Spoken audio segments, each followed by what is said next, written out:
Imagine this. You are running a tight, highly competitive political campaign to become the deputy governor of the Golan Heights.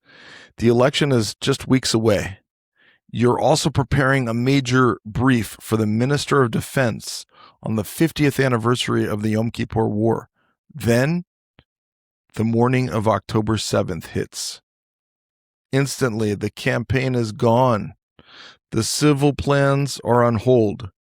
You're called down to the Gaza envelope, commanding some of the very first tanks to reach the breached borders, spending the next 4.5 months in intense combat. And just as you're volunteering on the front lines in Khan Yunis, you get a phone call from your running mate. Get back up here. The elections are in 2 weeks. Today, I'm joined by a remarkable leader who lived that exact reality, Yaakov Selavan, the deputy governor of the Golan Regional Council. Last month, I had the absolute privilege of leading a mission to Israel and meeting Yaakov overlooking the borders of Syria and Lebanon in the Golan Heights. It was an unforgettable highlight for our entire group. Yaakov is a man of incredible depth, an IDF Armored Corps veteran, a father of 5, and a leader who firmly believes that the Golan is not Israel's periphery, but its sacred frontier. In this episode, we dive into the raw, agonizing decisions of leadership under fire, from refusing to evacuate border towns to the tragic day that changed the Middle East forever. We talk about the evolving threat of drone warfare, the historic shift of the Golan Druze community choosing Israeli citizenship, and how a nation fights wars out of a place of love rather than hatred. This is a conversation about resilience, leadership, and the future of the state of Israel. Yaakov Selavan, Deputy Governor of the Golan Regional Council of Israel, welcome to the Rabbi Avi Show. Great to be here. It's an honor to have you. When I led a mission to Israel last month, meeting you in the Golan Heights was an absolute highlight for our entire group. Before we dive into the immense geopolitical and military realities of your region, I want our listeners to get to know the man behind the title. Tell us about yourself, your background, and what brought you to the Golan, and how a young leader transitions from commanding tanks in Gaza to managing the daily civil leadership of the Golan Heights. So it was a great privilege to meet you in the group, and I'll say that my name is Yaakov Selavan. As you said, I'm 38 years old. I was born and raised by American parents in the old city of Jerusalem. My mom's from Atlanta, Georgia. When I was in 8th grade, was a year of very, very tough terror attacks in Israel. When I was in 8th grade, it was 2001. And so I moved to the States for 1 year. My parents felt that if I go live abroad by my grandparents, I'll get a little bit away from the stress that was in Israel then with all the suicide bombers. I arrived in Atlanta on September 1st, 2001. 10 days later was 9/11. I was the school expert on terror. So my parents were freaking out how it comes after me, but I picked up a lot of great things in Atlanta, a lot about American culture. I even went to several baseball games. Don't tell anyone. And I also, of course, say y'all till today. And I'll just say, when I was 18 years old, I was kicked out of high school, and I was looking for my way. What am I doing now? And I just went up to the Golan Heights, and I spent a year in a pre-military program, even though I was in 12th grade, basically. And I really loved the ability of being out in nature and going to run and going to hike whenever you need some space. And I said, okay, when I get married, I want to come back here and build my home. It was like some sort of dream I also had when I was a child, growing up in the old city of Jerusalem. And after that year, there was a war in Lebanon. We're exactly on the 20th anniversary of it, the Second Lebanon War. And I found myself volunteering up north in Safed, Tzfat, helping wounded soldiers and the elderly and doing different things. And I think that was the first time in my life I actually took a leadership role. And I established at the end of the war, I can't say a project that supported all of the wounded soldiers of that war. Something I'm very involved with till today, working with wounded soldiers from PTSD to physical injuries. And following that unbelievable experience that really built me as a human being, I drafted to the IDF Armored Corps, to the 188th Armored Brigade, a unit that was established to protect the Golan. And the headquarters till today are in the Golan. In fact, in a month, I'm going to reserve duty, and I'm going to start the reserve duty here in the Golan before we go into Lebanon, because this is like our home base. And so I drafted to the 188th Armored Brigade. I spent a lot of my service here in the Golan. And after getting married, I was already in IDF company leaders course, captain commanding 11 tanks. I was married, and my wife says to me, "Look, I don't see you too often. Maybe if we move up to the Golan, I'll get to see you a little bit more often." So we came here in 2012. And of course, my first deployment was down in Eilat, the other side of Israel. But we fell in love with this place, even though I wasn't home too much. In the last year of my service, I was deployed here in the Golan, and I really got to know my community where I live. I got to know the place, and I left the army 10 years ago, fully in love with the Golan. We decided to stay. We built our home here. We live in a small community called Yonatan. We have 5 children. The last one was born just a few weeks ago. And you asked about transforming from the military world to the civil leadership world, and I'll just say that after leaving the army, I didn't immediately jump in. I built a business and ran a program that had a lot to do with the IDF called Slingshot. What I tried doing is taking my experiences as a soldier and a commander, IDF ethics, leadership, dealing with challenges, and I tried transforming it onto to different crowds, Jews and Christians, a lot of youth. I felt it's very important to work with the youth, and it was very significant, very successful. I dealt a lot with passing the battle heritage of the IDF from 1973 in the Golan through my personal experiences as a commander in Gaza and other places. And around COVID, COVID shut everything down. COVID, I think for everyone, sort of like gave us a chance to stop the race that's called life and say, where are you? What are you doing? Where are you headed? And during COVID, I was very frustrated with many things that were happening. When I looked around my community, how are they dealing with the children who don't have any school, and how are we dealing with the businesses that are collapsing? And I started just taking on myself different things and taking different initiatives, from helping farmers to sell their products to volunteering in like little schools that were built in open areas, independent schools, just different things. And I became part of my community's leadership. Every community in a regional council has like a sort of committee that runs the daily life in the small town. We're talking about towns that have 50 families, 100 families, 180 in mine. And so I became very dominant in our committee, and people started knowing me in the Golan more than just a public speaker, but as someone who's a social leader and pushes things forward and gets things done. And a few months before the war, my friend, who's a paratrooper, but no one's perfect, his name is Ori. He's 9 years older than me. He was the former deputy governor of the Golan. When I came to the Golan, he was the deputy. So for me, he was like the guy I looked up to. He said, "Look, I want to run for governor, and I want you to join my team." And it took a little bit of time till I decided to join him. I know it's going to sound weird to talk like this about politicians, but we didn't have any negotiations. What's my role? What's my job? It was just like, okay, something needs to happen here in this region. We want to improve life in northern Israel. We want to do something big, something meaningful. We feel the current leadership is not doing it. So let's try changing the leadership. And I got to say, our campaign was very clean, very focused on what can we do, not what can't they. And maybe remind me, I'll tell you afterwards, when we came back from Gaza, how significant that was for the Golan community, the fact that we did politics differently. So on October 6th, what I was basically busy with on October 6th of 2023 was our campaign that was reaching its last few weeks. The elections, the regional elections in Israel, were supposed to be on October 30, 2023.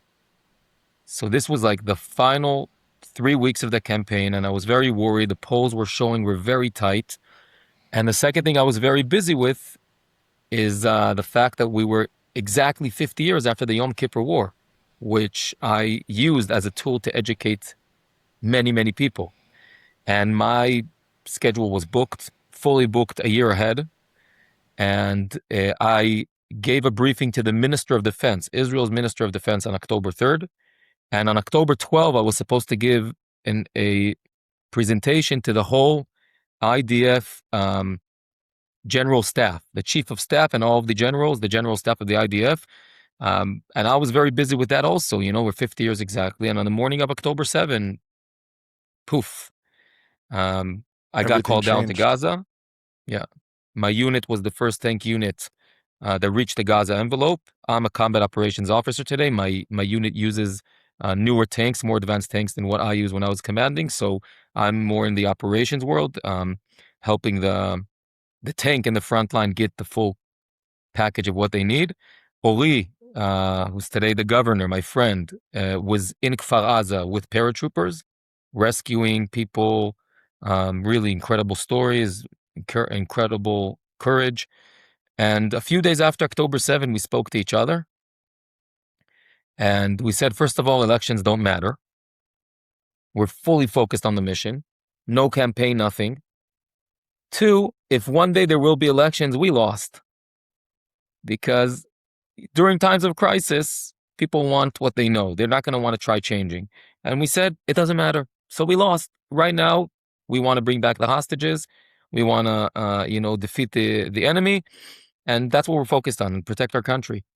So for 4.5 months, we were in Gaza. And then the elections were announced on the end of February of 24.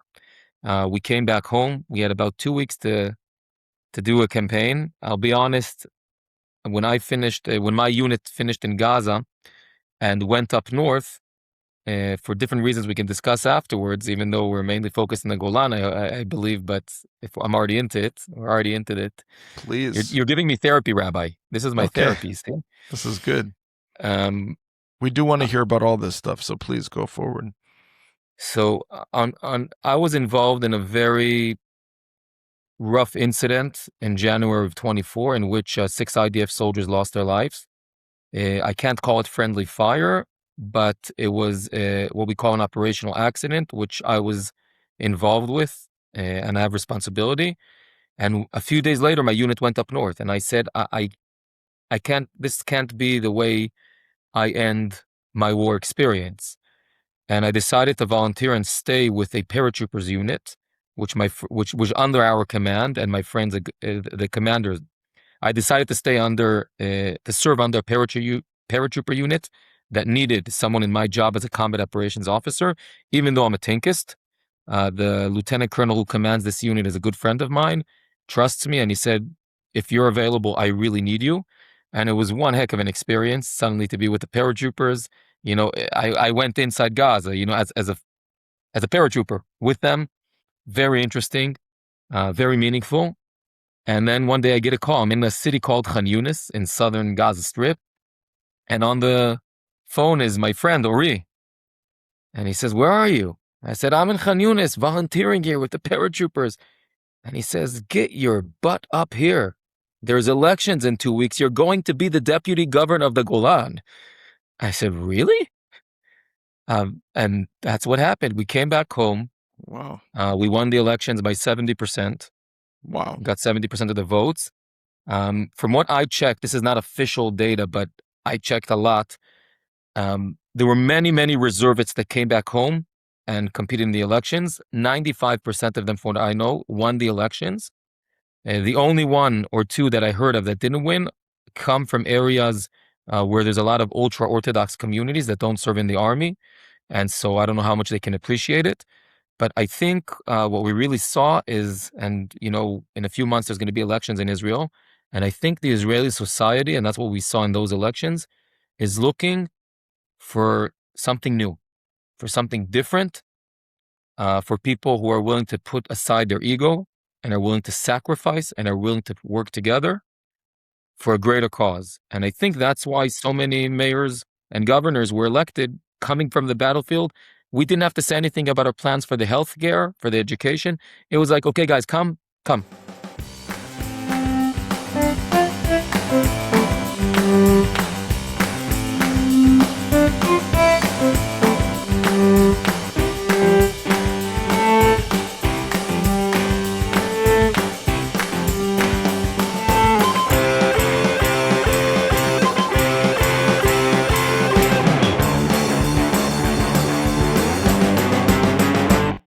Let's talk about this. And so you're a person who has background in the old city of Jerusalem, Atlanta, fell in love with the Golan Heights, and you get sent down to Eilat, you get sent up, you've been all over north, south, and Kfar Aza, and inside the Gaza Strip, even Khan Yunis, and here you, and then all of a sudden it's almost like switching gears immediately. Now, during our meeting in Israel with you up in the Golan, you mentioned that when you chose to enter public service and local politics, and you're alluding to it right now, you did it to build up the education system, to boost tourism, to expand agriculture, and improve medical care. You didn't run for office to make life and death security decisions for thousands of families. And in fact, I'm sure that you were kind of happy to transition out of military service in order to be more concerned with more basic civilian needs. How did it feel when the reality of the post-October 7th world forced you right back into that high-stakes military mindset, but this time in a different levush, in civilian clothing? It's a great question. And I think, we're in Israel now, there's a lot of discussions, ongoing discussions about the effect of people coming back from reserve duty and feeling emptiness.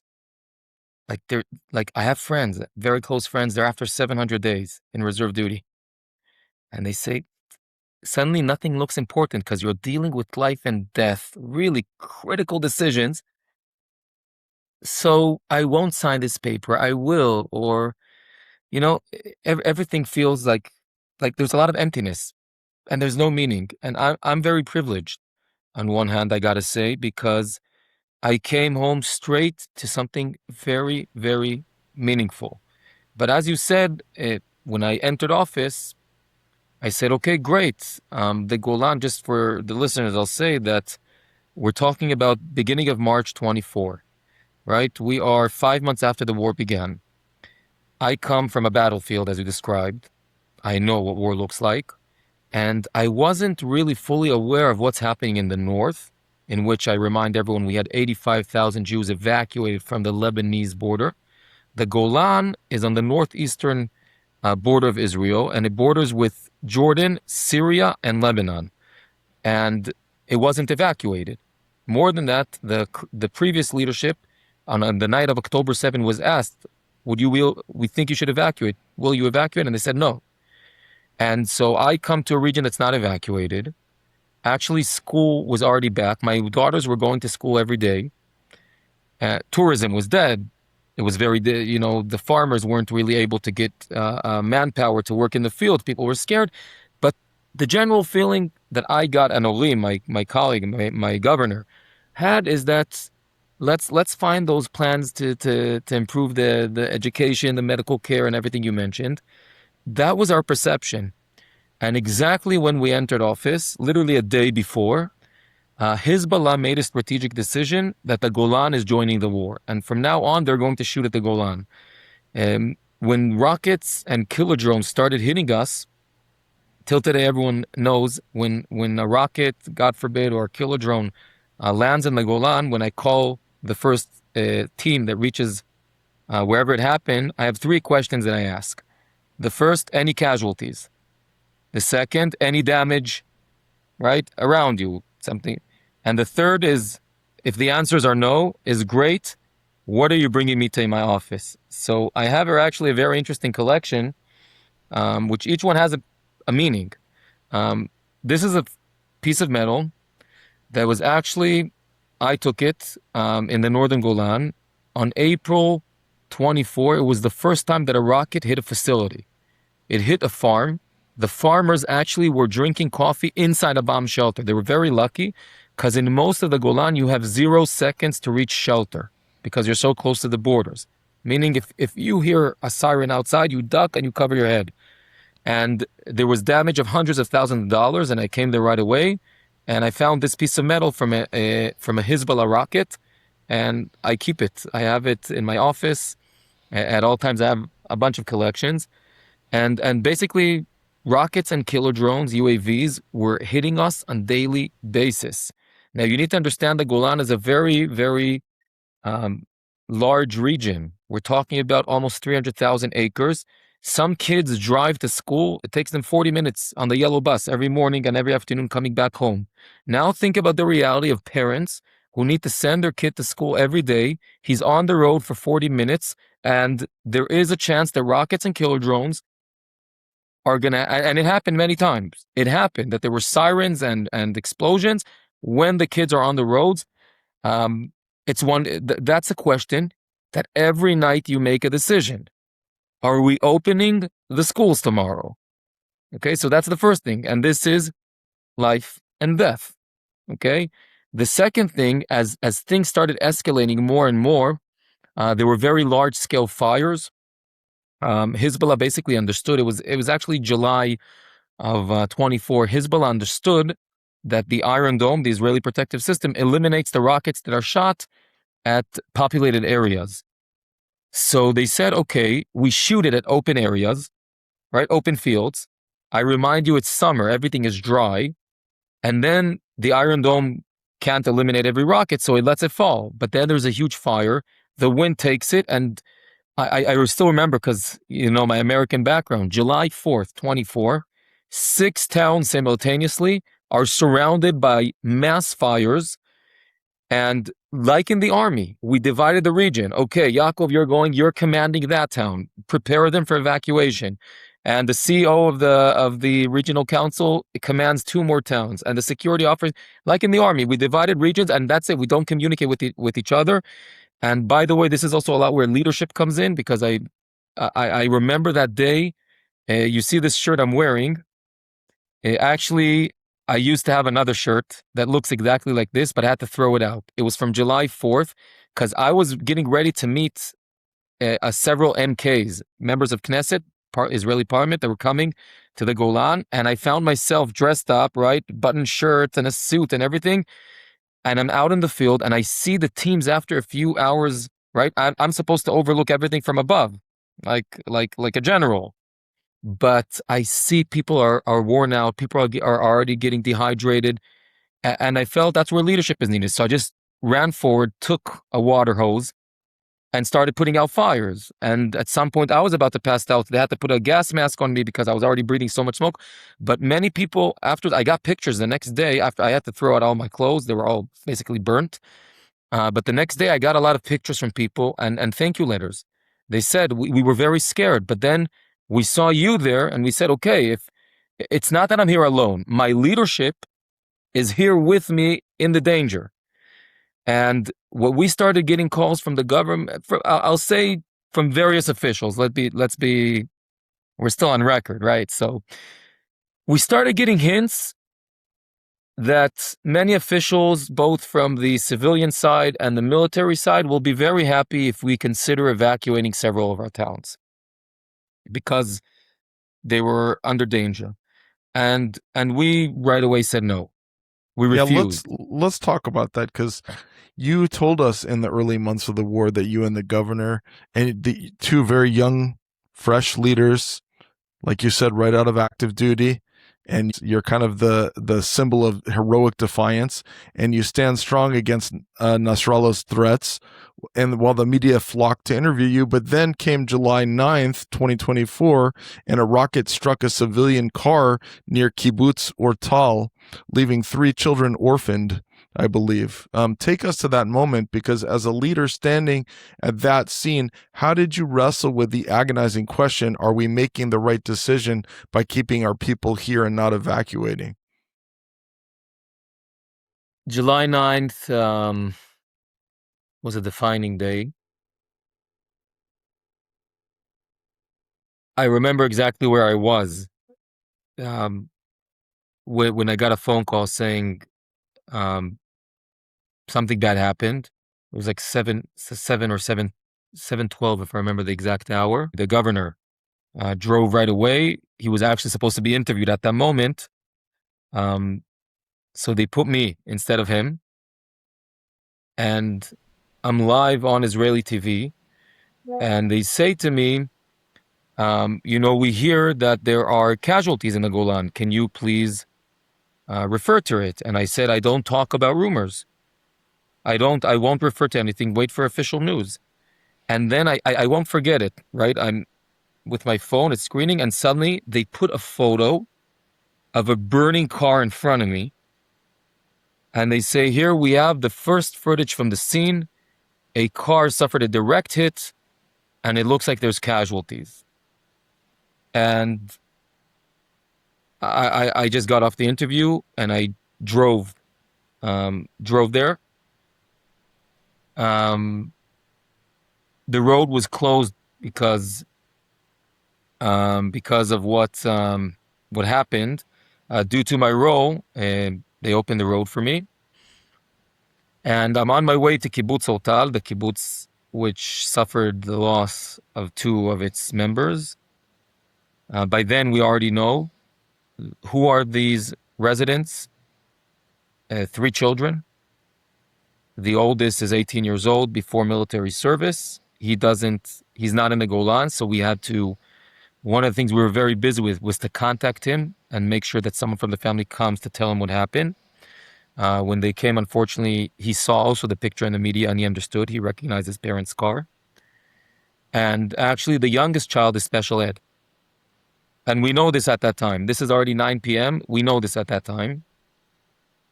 And driving towards Kibbutz Volatile, I wasn't expecting it, but suddenly I see the car, and I see the teams taking the bodies and putting them in an ambulance to take them, for the whole process. Of course, they weren't alive. And I stopped by the car for a moment. And I remember it was the first time I asked myself, are we doing the right thing? And, even though I was involved in many incidents during the war that had to do with casualties, I never saw it in my own eyes. Okay, I never had to stand in front of a body, covered or not covered, doesn't matter, but actually see in my own eyes the results. Even when I discussed with you what happened in January 24, I was at the headquarters, so I didn't see it. And I asked myself, are we doing the right thing? And the next thing I promised myself, I looked at Noah and Neil, and I said, we need to elevate this price, and we need to make sure that this wasn't for nothing, and that if we stay here, it needs to be for something very significant. It can't just be, okay, yeah, something really significant has to happen here. And later that night, I went to Kibbutz Volatile. We were at the community at their hardest moments. It was really heartbreaking. And around 3 a.m., I'm sitting in my office, and the governor walks in. And, we've known each other for years. So sometimes you don't have to talk. And he sits in front of me, and we're just looking at each other. And we didn't ask, but just by eyes contact, we asked each other, are we doing the right thing? Because till then, as you described, it was really heroic and macho, and the media, I just told you, we were so busy with interviews, and here it is. Here's the price in front of your eyes. 3 orphans. When I look back today, I knew it then, but I think now, even when I have a perspective looking 2 years, exactly 2 years back, I believe the answer is that we did the right thing. I believe we did the right thing, first of all, because we brought a different moral and maybe I would say also, I will allow myself to say strategic voice that is actually it's not something we invented. Okay? It's something that Zionism always believed in. That there is no periphery in Israel, there's a frontier. And in order to protect the borders, where the plow of the farmer stops is where the border is set. And community borders have a role, a vital role in protecting Israel. October 7 proved it the most. The Gaza envelope, our brave brothers and sisters, which many of them I know, and my brother-in-law personally fought for his home and saved many's life as his kibbutz was attacked. They paid the heaviest price. If they weren't there, it would be much worse. It would be much worse because they'd reach Beersheba, they'd reach Tel Aviv. So we have a vital role in protecting this land. And if we evacuate, then first of all, we're not fulfilling our role. And more than that, we're fueling the enemy's motivation. By that point, on July 9th, Nasrallah was winning the war. Why? He didn't even declare war, and 85,000 Jews were evacuated from their homes.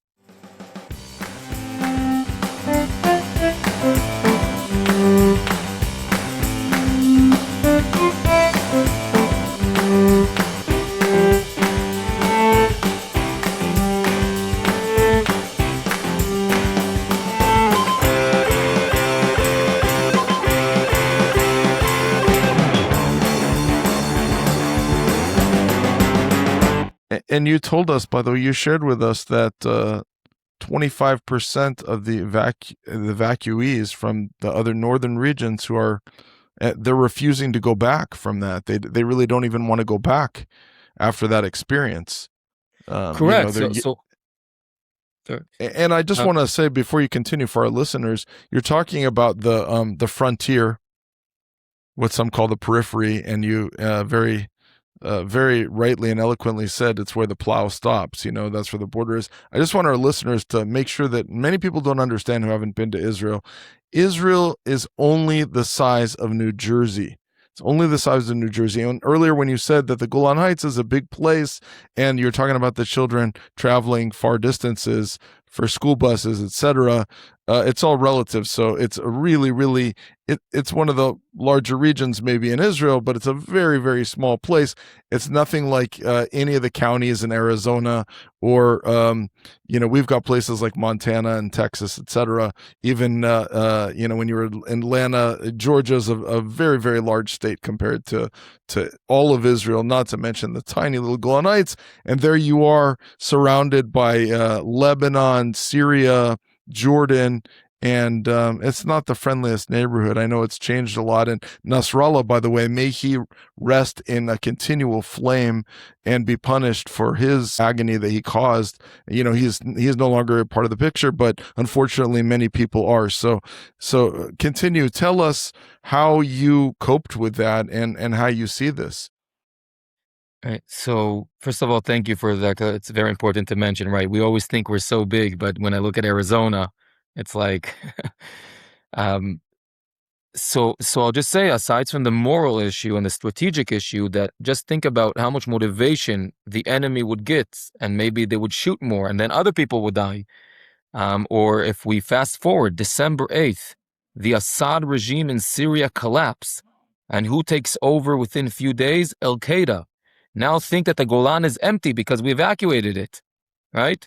All Al-Qaeda has to do is just drive through the border, and if they already took Damascus and they already took the rest of Syria, let's take the Golan, which is strategically important for Israel's existence.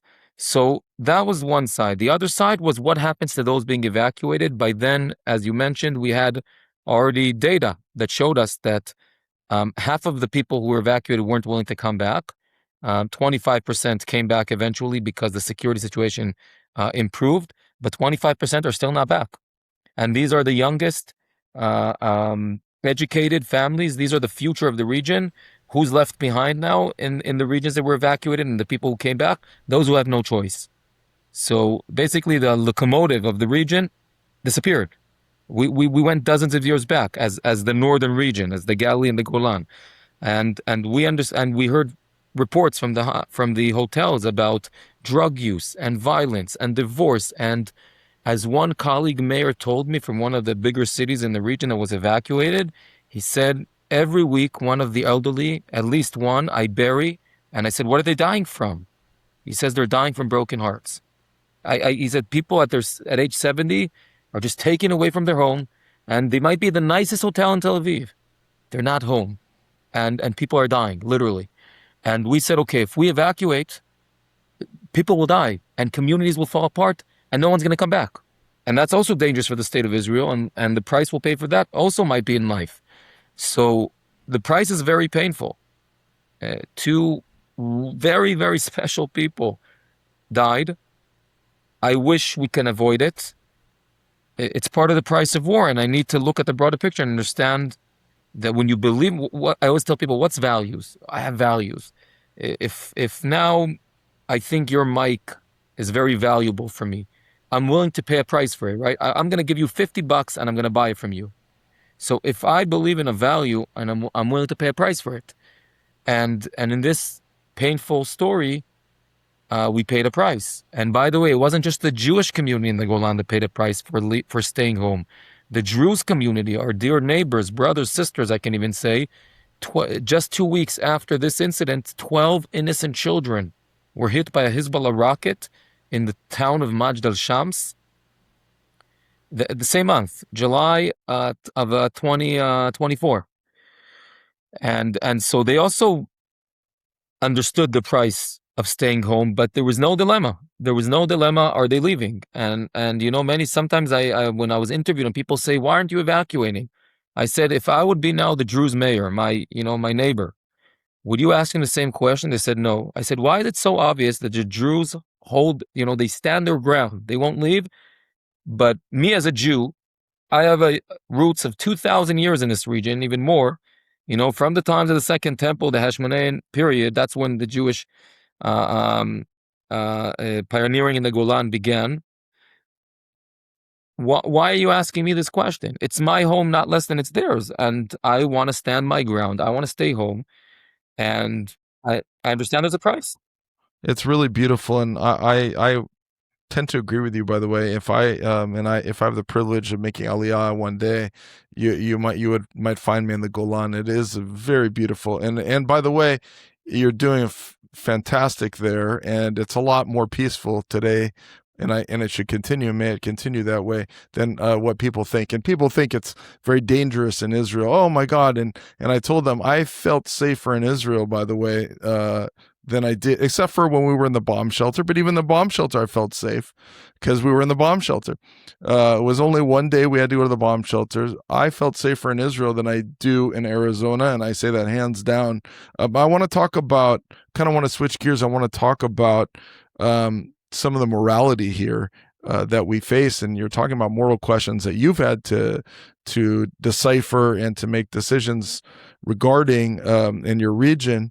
And you served on the ground, as you said, in Gaza during multiple operations, but you noted to us that this war brought entirely unprecedented horrors, specifically fighting terrorists entrenched inside civilian graveyards with tunnels running directly beneath the tombs. How does an army in a civilization with Western morality combat an enemy that literally refuses to let even the dead rest? Maybe I'll answer through two stories, one before the war and one during the war. Before the war, I told you I had slingshot. I did educational programs with the IDF. One of the things I used to do, I had a simulation where I would take college students or delegations that wanted to get the experience. I called it boots on ground. I'd give them laser tag guns. I would divide into groups. And we went into an IDF urban warfare center, which I got permission to use. And we would have a battle, a laser tag game. Very fun, right? Let's have laser tag. And what they weren't prepared for, I did different things. First of all, I made like mosques and hospitals, and suddenly they were being shot from these places. And I had media teams going all around filming this, and suddenly they saw themselves on video, see live from CNN, and they said, "What do you mean?" What I said, "Why are you guys shooting at a hospital?" And they said, "What do you mean they're shooting at me?" I said, "I don't see it in the frame. Show me." And they were like, "Whoa." And one of the things though I used to do, I used to give them rules to the game when they went there. And I said, if you see a red and white ribbon on a building, you're not allowed to go into it. Okay, you're not allowed to. That's part of the rules. It's very dangerous. You can't do it. And then what we would do during the game, we would kidnap a soldier from the IDF team. And where would we hide them? Inside that building. And the game ends, and they're very frustrated. I said, "Where are your friends? They were kidnapped. You guys failed." And they said, "I don't know." And then they would go searching for them.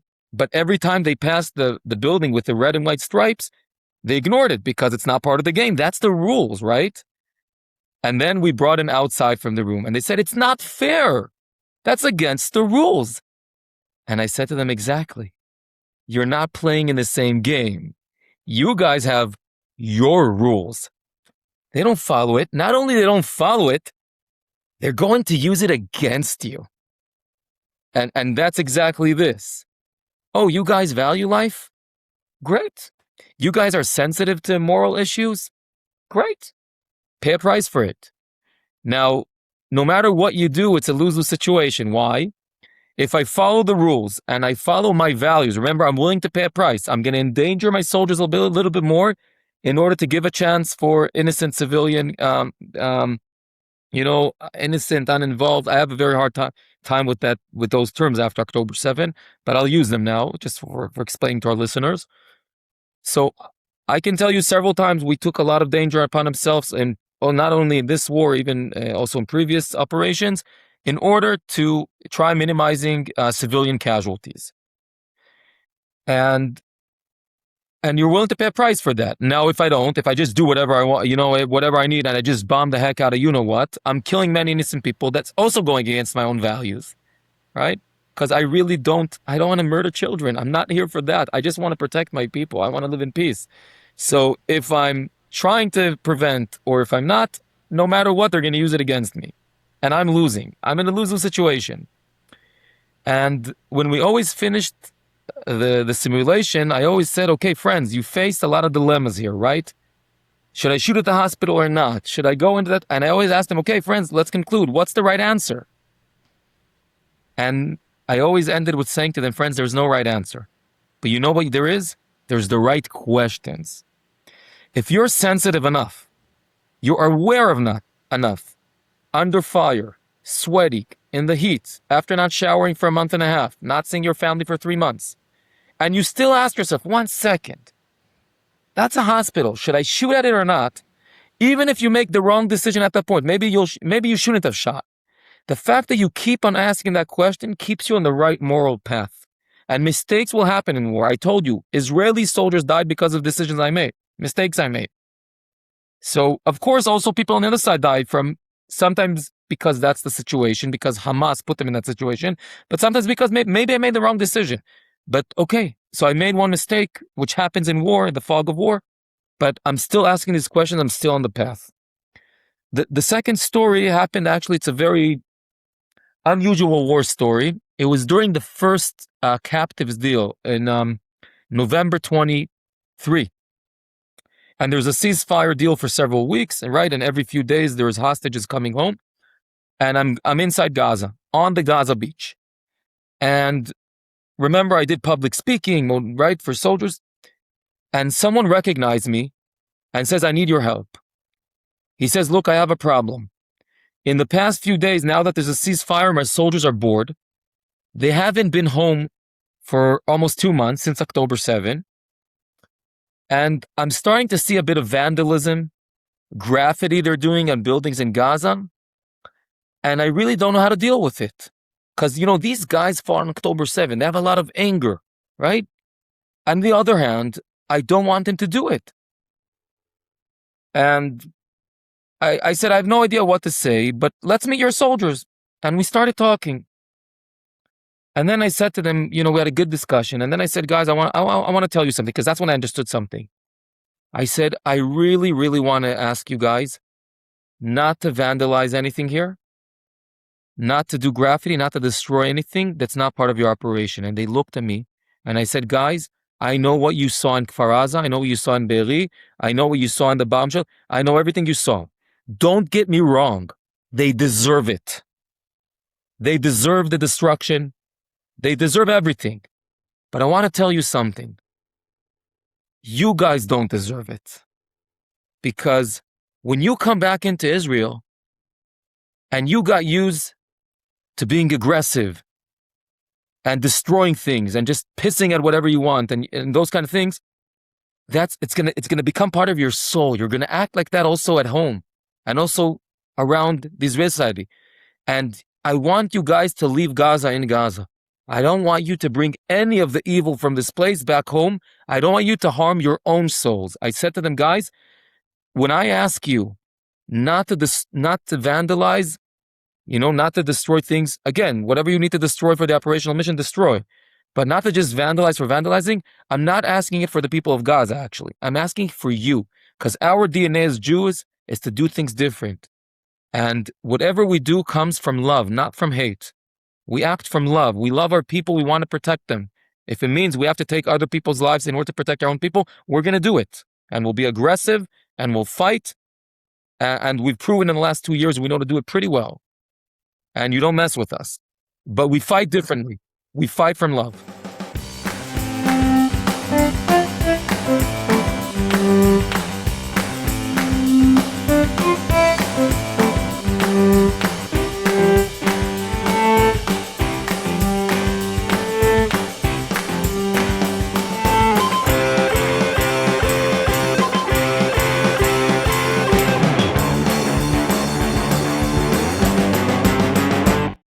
And I appreciate that, and I concur with that. And I want our listeners to understand that you're a Jew who is committed to Torah and to your people. And I think you've touched upon something, Yaakov, very, very profound, because when you say it's not about the answers, it's about the right questions. And I think that's really what our tradition, that's really our culture right there. So you're taking our culture and you're putting that onto the battlefield, which is really the ikar and the essence of what we are. And I think that's what we learn, whether we're learning Gemara or Mishnayot or other discussions that we're having. It's all about that. It's about the questions that we have, and I think that's part of the key to success in that environment. Clearly, it's clear to me, and I like what you said too about what we deserve. We have to have self-worth. And it's not about, even if you feel that the people in Gaza deserve the graffiti and they deserve the destruction, we don't deserve to do that. We're not willing to do that for our own souls. So, and along those lines, I want to talk about what we teach our children, because you also spoke to us in the Golan beautifully about how you raise your daughters. You teach them to love and to admire IDF soldiers. And by the way, IDF soldiers in the world right now, it's like a bad word. And because morality has been turned on its face, there's so many people who think that good is bad and bad is good. It's unbelievable. But you're teaching your daughters the correct path, to admire the Israel Defense Forces soldiers because they protect life, not because they kill. Contrast that with the textbooks you personally pulled out of the rooms and schools in Gaza. What did you see in those books, and what does it tell us about the timeline required for true de-radicalization, if we can even have that? What we found in classroom in Gaza was toys that are all guns. Now you can say, okay, when I come to a 5-year-old, maybe I'll also see a gun, but it was guns. It was like booby traps, like explosives, not real ones, but just to teach them.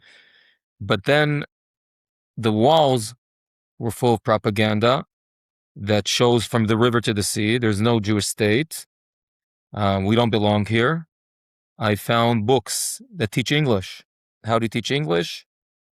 The Jews are evil. Examples. The Jew is evil.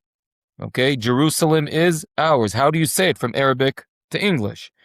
There was a book I found in Khan Yunis. I should have shown a picture here, but you see a Jew with a big nose, like the prodigals of Zion, right? And those kind of things. He has here an American flag, and here he has a Jewish star, yellow, by the way, yellow Jewish star.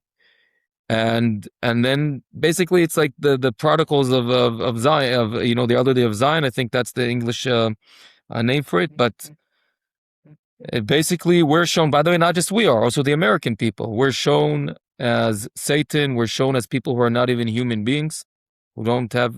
If I'm not a human being, then you can understand why 15-year-olds are calling their moms on October 7, telling them, "Mom, I killed 7 Jews or 10 Jews in my own hands," and the mothers say, "God bless you." There's no meaning to life. I'm not human even in their eyes. Now, in my eyes, they're human, so it's not easy for me when I come to take life. And I said again, I'm not apologizing. Yes, we take a lot of lives because we need to protect ourselves, and they chose it. I didn't say, okay, I want to just kill you guys. They attacked me. I'm defending myself, and yes, they're going to pay a price. But again, it's not easy for me. It's not what I want to do. It really is not what I want to do. I would love to have more Abraham Accords. I would love to have peace with my neighbors. And I think that's a very profound issue, because the fact that we fight out of love, not out of hate, I think makes us very different. And the fact that our soldiers are our heroes is not because they walk around with the coolest machine gun.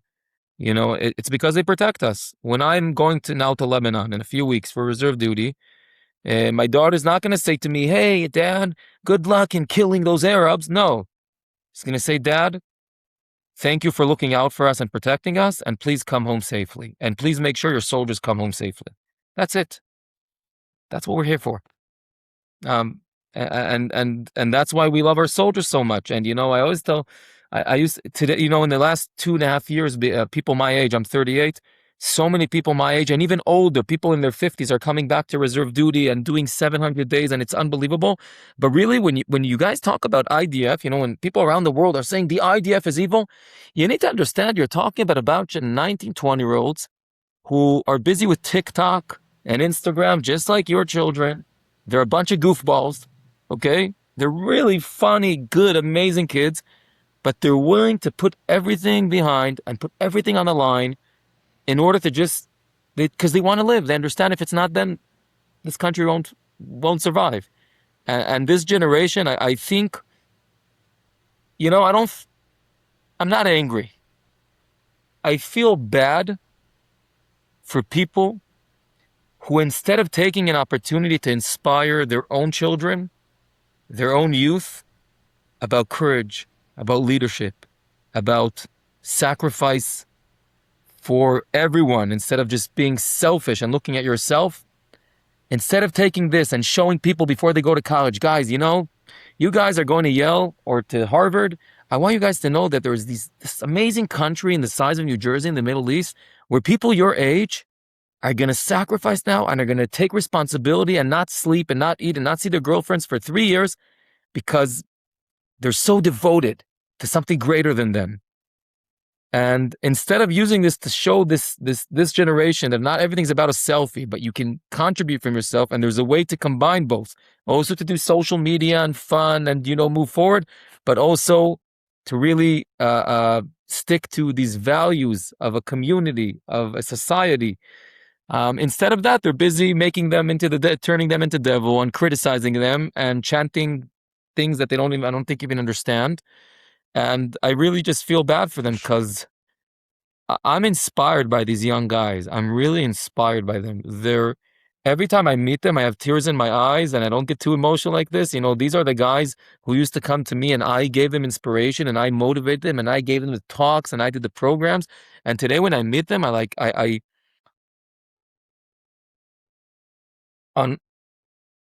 sorry. They're giving you the inspiration, aren't they? A few days before our unit entered Gaza, a friend of mine who was killed later in battle, by the way, not even Jewish, he's Druze, he asked me to come and give motivational talks to his soldiers. And these are soldiers that were the first tanks to enter Be'eri, Kfar Aza, and the Gaza envelope communities. Many people that sat around me in that evening aren't alive anymore. They were killed in battle. And I remember the most important thing I told them, I said, guys, you guys are coming to console with me about being in battle, but what you guys did on October 7 when I was at the HQ, at the headquarters, you guys need to teach me. And when I finished talking, a 19-year-old come up to me. He says, sir, when I was in high school, you came to give us a talk. And I feel comfortable. I want to share with you something. So we went aside. And he says, I can't go into Gaza. I said, what happened? He said on October 7, nearly 60 times, he's the gunner in the tank. Okay, he's the guy who shoots. He's the guy who presses the... He says nearly 60 times, I think, there was a terrorist facing me with the missile, and it's who shoots first. And I won 60 times. But 60 times, it was the last moment of my life. And the smell and the views don't leave me. I can't physically go into a tank. This soldier today is being treated. He was recognized PTSD. He didn't go into Gaza. Okay, he had to go into mental health issues, etc. And he says to me, Yaakov, what do I do? I hugged him. I kissed him on the forehead. And I said to him, I don't know what to do, because what you went through is something no one in the history of this country went through. So I can't tell you, because I don't know. These are these guys. This guy, think about what he went through at age 19. These guys are heroes.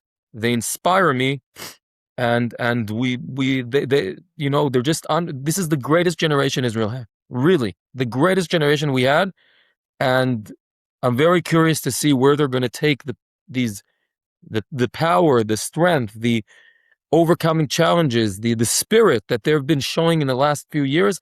I'm very curious to see where this country is going to go when these guys are out of the army and they take responsibility in the civil world and push forward. That's very powerful and moving. It's a lot for us to think about.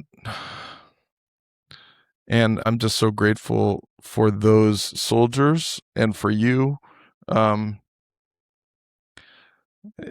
It's kind of hard to even move forward, to follow that story that you shared with us.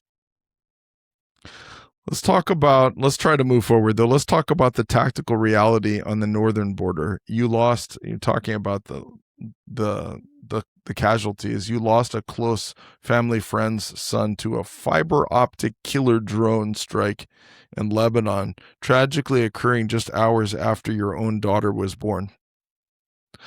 You've been very vocal about that ceasefire war, where a soldier is killed every day by low-profile drones, and it's completely unsustainable. What is your direct message to Israel's top security echelon right now about how to end this static attrition, particularly regarding the opportunity for peace with Lebanon at this very moment? You know, in the past few days, there's rumors that President Trump asked Prime Minister Netanyahu to withdraw from the buffer zone, the security zone that was created along the Golan Heights in Syria and along the Galilee in Lebanon. And our message to our government and to our army is that we need to look out for ourselves and we need to do what's right for Israel. The right thing for Israel right now is to stay in those security zones where soldiers are in front and civilians are in back, and not the other way around, which is what happened basically on October 7. And when I, as a soldier, when I will be in Lebanon in a few weeks, I expect to have the ability to protect myself. And if I'm there to destroy terror facilities, I want to move forward and destroy terror facilities.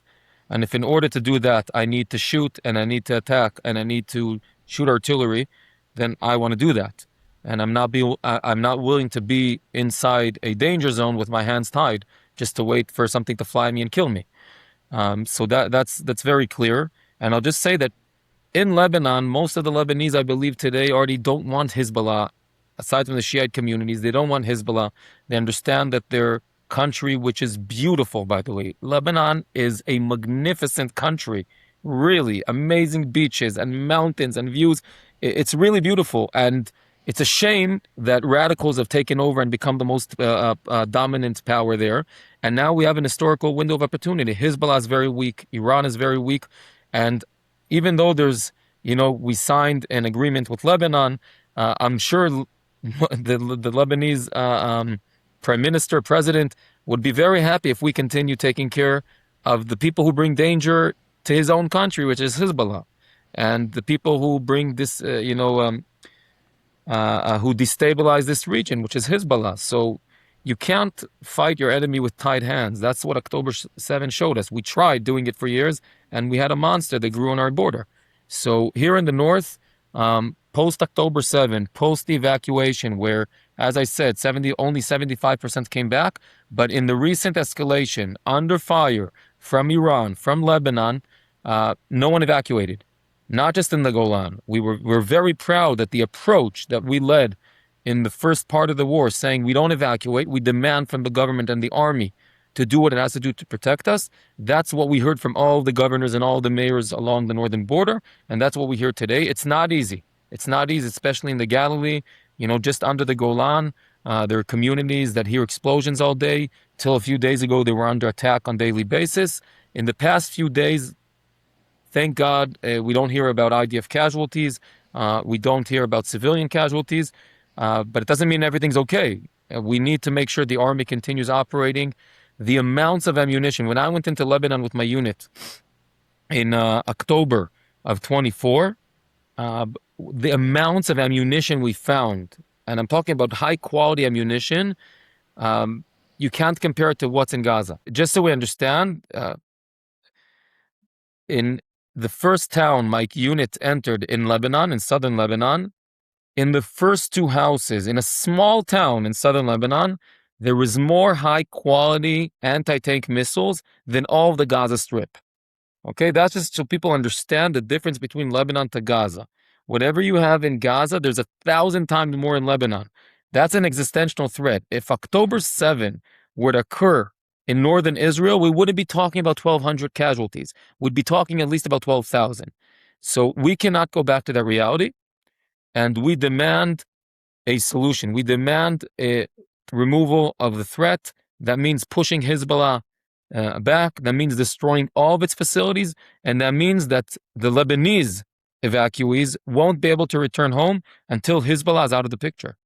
Because we're not going to allow them again on our border. And as you mentioned, Rabbi, they use their own people as human shields. So if they're living by my border, that's what happened now. You had communities that every third home was a military, military base, basically, inside people's homes. So I'm not going to accept that. If Hezbollah is out of the game, I'll allow the people to come back home and live by my border.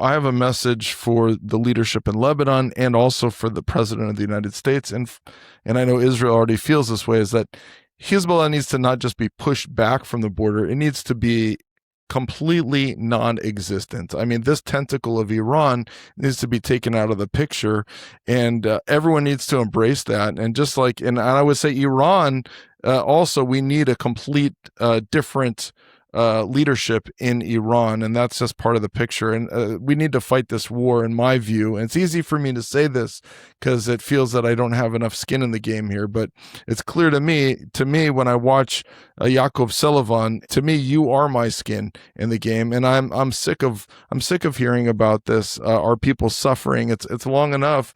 The world needs to change their opinion. They need to pressure the evil forces. They need to stop embracing radical Islam.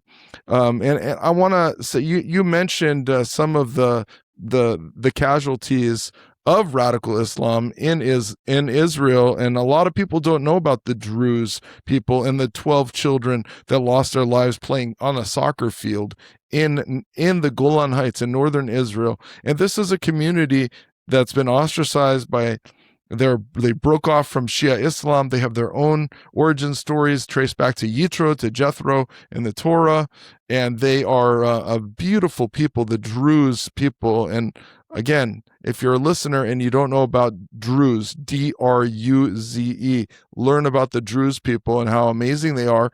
And so many of them fight in the Israel Defense Forces. You have a kind of an interesting story because you have this community of Druzim in the Golan Heights, and for years they had the opportunity to become Israeli citizens when Israel annexed the Golan Heights and brought it back to our homeland. And by and large, they've resisted that, and we've seen it change. Is this, how did the Jewish community's immediate embrace of after that tragedy of the 12 children who lost their lives, did that shatter the old status quo? And what does it mean that thousands of Golan Druzim have suddenly applied for full Israeli citizenship? How is that part of this picture? So, first of all, the Druze in the Galilee, which is about 120,000 of them, are very loyal to the state of Israel. They draft to the army in higher percentages than the Jews do, including to combat. Some of my closest friends in the army are Druze. And the Druze of the Golan for decades, were in some sort of, I don't want to say catch-22, but they were stuck because they were very happy to be part of a modern Western country such as Israel that gives them rights and invests in the infrastructure and everything they need as residents. On the other hand, they had to be loyal to Syria because if there's any political deal that gives the Golan to Syria, they'll be in danger. And many of their families live in Syria and are under Assad control, and they can be in danger if the Druze in the Golan would become loyal to Israel. So for many, many years, there was sort of like a conflict. And in 1981, when Israel officially annexed the Golan and Israeli law was applied here, they tried giving them Israeli IDs, and the Druze burnt them and chased the IDF soldiers away. They said, we're out of this game. And in recent years, it's changing dramatically because, first of all, the Syrian civil war showed them the real face of the previous Syrian regime, and their own people in Syria were being attacked, both from the regime and Al-Qaeda and ISIS and many other groups. And suddenly they were seeing the face of this regime, using chemical weapons against their own people. And the young generation of the Druze in the Golan started asking questions. Why are we even looking at this regime as an option as a partner?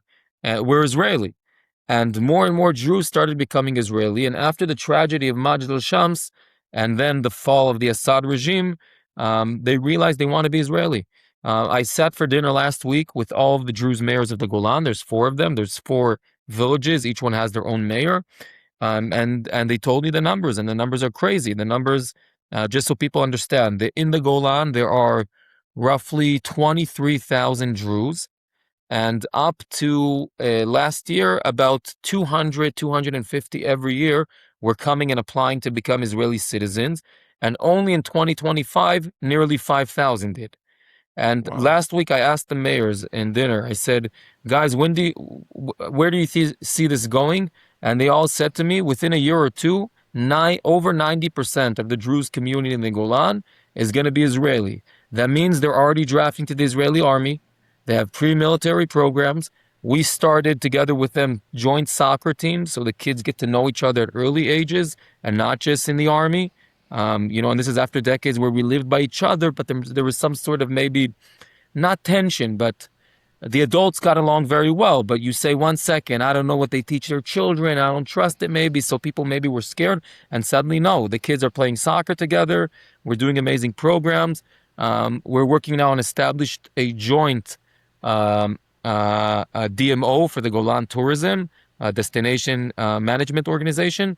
So when someone comes to the Golan, he doesn't just hear from my regional council or from a Druze community. He sees the whole picture, Jews and Druze together, and we want to help them because they weren't, many of them don't speak English. They weren't really part of the fully part of the Israeli society, so they don't really know, like us, how to develop tourism and other things. And now we're saying, guys, come, we're together. You guys are part of us. Let's help you. We want you guys to, also make a living from tourism and other things. So that's where it's going, and I think it's very positive. The craziest thing is that the Druze in Syria really want to become Israelis also. And if I get so much international criticism about just trying to protect myself, then we don't even want to get into that. But I will say, and I know I'm on record, that we are working from the Prime Minister's office through the secret services, trying to create the ability where the Druze in Syria, which, by the way, are being harassed and even massacred by the Al-Qaeda regime that controls Syria today. They view us as partners, and we want to open the border so they can come in the morning, work in Israel, and go back. And we're working on creating this facility with the government and the army because we think it will stabilize the region. It will help the Druze in Syria also thrive and succeed. And of course, it's not a secret. It's known that the radical Al-Qaeda regime in Syria knows that if they attack the Druze, Israel protects the Druze in Syria. We've operated in Syria deterrent. Several times protecting the Druze, not the Israelis, the Druze in Syria. That's a deterrent. In your pocket, alongside your keys, you always carry a replica of a coin minted in Gamla in 67 CE, the year 67, during the Great Revolt against the Roman Empire. It reads, "For the redemption of Jerusalem, the Holy." When the sirens are wailing and the pressure of leadership feels crushing, how does holding that 2,000-year-old piece of metal remind you of your ultimate purpose on the frontier? We live in a beautiful area. The Golan has the best cherries in Israel, the best vineyards, 26 boutique wineries, amazing, breathtaking views. And I remember, I told you at the beginning of this discussion that when I came here at age 18, I said, wow, the views and just being able to be in nature, I want to raise my children here. And I really believe, it's an amazing, with everything that's hard here, being away from medical services, and children here don't have the same opportunities as children that live in central Israel. When you talk about education and after school education, there's a lot of challenges living in the frontier. But after all of that, you always have to remember you're part of something that's greater than you. There's a purpose here. And remember what I told you when I was standing by the bodies of Noah Nil on July 9. It can't be that we're just going to live here. We need to do something significant. And I think in the past few days, I've asked myself, 2 years after, what's this something significant that I promised? So first of all, living here is significant because it's protecting Jerusalem, it's protecting Tel Aviv, it's protecting Haifa. Secondly, I think the Golan, that performed very high resilience during the war, with all the heavy prices we paid, has a crucial job in leading northern Israel. I'm looking broader. The north has suffered in the last 2 years. We spoke about people who evacuated and never came back, communities that collapsed. Even those who came home are struggling. They're struggling. And I started telling my teams that we need to understand that every dollar we invest in a Golan teenager needs to be a dollar that Kiryat Shmona will gain from. Kiryat Shmona is a city under the Golan that's having incredible challenges, and on a daily basis has a very challenging community, a lot of welfare issues there. So I don't just demand for my teenagers to be good because they live in the Golan and they're nice. I want them to look down to the valley and see who needs their help. And I want them to look at communities that were evacuated and go help them. And I want my farmers, who are the youngest in Israel, average age, to look around them and say, okay, what about the older farmers down in the valley? How can I help them? So I believe we have a very, very pivotal role in the rebuilding and even, I would say, reimagining of northern Israel. And maybe the third thing that I think is doing something significant, and it's going to come to test in the next few months as we reach another election. The Israeli society, again, I see on the media that the public discussion is starting to become toxic, as if there was no October 7. And the Golan's a bit different. Not just that there's a different pace here when you live in the middle of nowhere, but I'll tell the listeners that the Golan, first of all, is Jews and Druze, but also the Golan within the Jewish community, which is roughly 30,000 people, 50% are Orthodox Jews, which I would say are from more the right wing in national politics, and 50% are secular and are more on the liberal side, on the left wing. And, you know, on July 14, actually, exactly right this week, 59 years ago, the first pioneers came and established the first town in the modern Jewish pioneering of the Golan after 1900 years. And these were guys that if I take them and put them in today's political map, they would be on the far left. Okay? They would be on the far left. And then they realized that they need to establish more communities. So they established more communities like them. Okay? And then they say, 1 second. There's a national mission here. We can't just be on our own. Where are our religious brothers? Where are our friends from the right wing? So I live in a community which is religious, modern Orthodox. I would say relatively liberal, I think, compared to other communities here.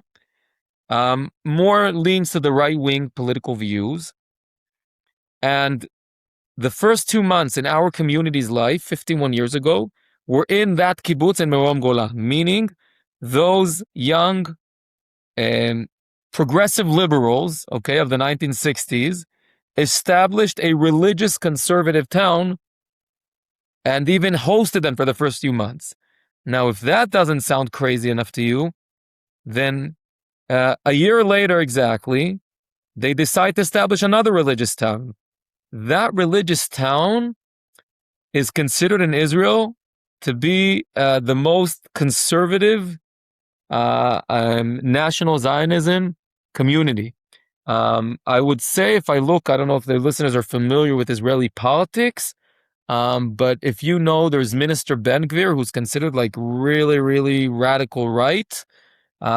In that town, it's called Keshet. He's like, I don't know, a little bit central. He's a liberal there.